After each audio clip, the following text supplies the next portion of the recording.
प्राचीन काल में एक सेठ जी के 7 पुत्र थे। सातों के विवाह हो चुके थे। सबसे छोटे पुत्र की पत्नी श्रेष्ठ चरित्र की थी, परंतु उसके कोई भाई नहीं था। एक दिन सभी बहुएं घर लीपने के लिए पीली मिट्टी लेने गईं। जैसे ही बड़ी बहू ने मिट्टी खोदी, वहां से एक सर्प निकला तो बड़ी बहू खुरपी से उस सर्प को मारने लगी। यह देखकर छोटी बहू ने उसे रोकते हुए कहा, मत मारो इसे, यह बेचारा निरपराध है। यह सुनकर बड़ी बहू ने उसे नहीं मारा। तब सर्प एक ओर जा बैठा। तब छोटी बहू ने उससे कहा, हम अभी लौट कर आती हैं, तुम यहां से जाना मत। यह कहकर वह सबके साथ मिट्टी लेकर घर चली गई और वहां कामकाज में फंसकर सर्प से जो वादा किया था उसे भूल गई। उसे दूसरे दिन वह बात याद आई तो वहां पहुंची और सर्प को उस स्थान पर बैठा देखकर बोली, सर्प भैया नमस्कार। तो भैया कह चुकी है, इसलिए तुझे छोड़ देता हूँ, नहीं तो झूठी बात कहने के कारण तुझे अभी डस लेता।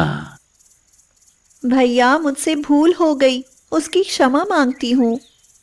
तो सर्प ने कहा, अच्छा, तू आज से मेरी बहन हुई और मैं तेरा भाई हुआ। तुझे जो मांगना है मांग ले। छोटी बहू ने उससे बोला, भैया मेरा कोई नहीं है, अच्छा हुआ जो तू मेरा भाई बन गया। कुछ दिन व्यतीत होने पर वह सर्प मनुष्य का रूप रखकर उसके घर आया और बोला, मेरी बहन को भेज दो। बड़ी बहू ने हैरानी से कहा, इसके तो कोई भाई नहीं था। मैं दूर के रिश्ते में इसका भाई हूँ, बचपन में ही बाहर चला गया था। उसके विश्वास दिलाने पर घर के लोगों ने छोटी को उसके साथ भेज दिया। उसने मार्ग में बताया, मैं वही सर्प हूँ, इसलिए तू डरना नहीं, और जहाँ चलने में कठिनाई हो वहाँ मेरी पूंछ पकड़ लेना। इस प्रकार वह उस घर पहुंच गई। वहां के धन ऐश्वर्य को देखकर वह चकित हो गई। एक दिन सर्प की माता ने उससे कहा, मैं एक काम से बाहर जा रही हूं, तू अपने भाई को ठंडा दूध पिला देना। उसे यह बात ध्यान न रही और उसने गलती से गर्म दूध पिला दिया, जिससे सर्प का मुंह बुरी तरह जल गया। यह देखकर सर्प की माता बहुत क्रोधित हुई, परंतु सर्प के समझाने पर वह शांत हो गई। तब सर्प ने कहा, बहन को अब उसके घर भेज देना चाहिए। तब सर्प और उसके पिता ने उसे बहुत सा सोना, चांदी, जवाहरात, वस्त्र भूषण आदि देकर उसके घर पहुंचा दिया। इतना ढेर सारा धन देखकर बड़ी बहू ने ईर्ष्या से कहा, भाई तो बड़ा धनवान है, तुझे तो उससे और भी धन लाना चाहिए। सर्प ने यह वचन सुना तो सब वस्तुएं सोने की लाकर दे दी। यह देखकर बड़ी बहू ने कहा, इन्हें झाड़ने की झाड़ू भी सोने की होनी चाहिए। तब सर्प ने झाड़ू भी सोने की लाकर रख दी। सर्प ने छोटी बहू को हीरे मणियों का एक अद्भुत हार दिया था। उसकी प्रशंसा उस देश की रानी ने भी सुनी और वह राजा से बोली, सेठ की छोटी बहू का हार यहां आना चाहिए।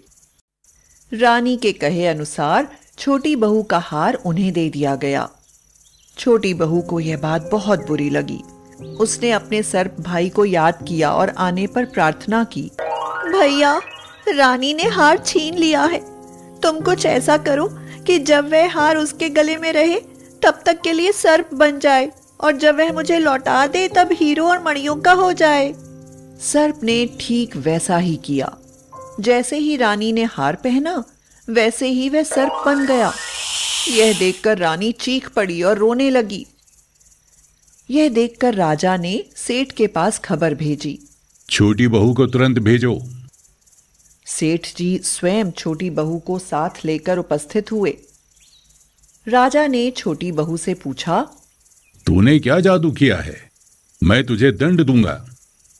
छोटी बहू बोली, राजन धृष्टता क्षमा कीजिए, ये हार ही ऐसा है कि मेरे गले में हीरों और मणियों का रहता है और दूसरे के गले में सर्प बन जाता है।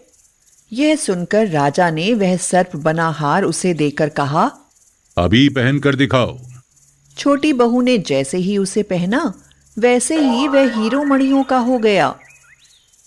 राजा बोले, ये देखकर मुझे विश्वास हो गया, मैं तुम्हें ये मुद्राएं भी देता हूं। छोटी बहू अपने हार और मुद्राओं सहित घर लौट आई। उसके धन को देखकर बड़ी बहू ने ईर्ष्या के कारण उसके पति को सिखाया, छोटी बहू के पास कहीं से धन आया है।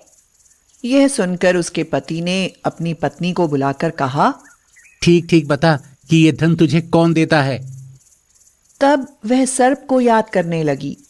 उसी समय सर्प ने प्रकट होकर कहा, यदि मेरी धर्म बहन के आचरण पर संदेह प्रकट करेगा तो मैं उसे खा लूंगा।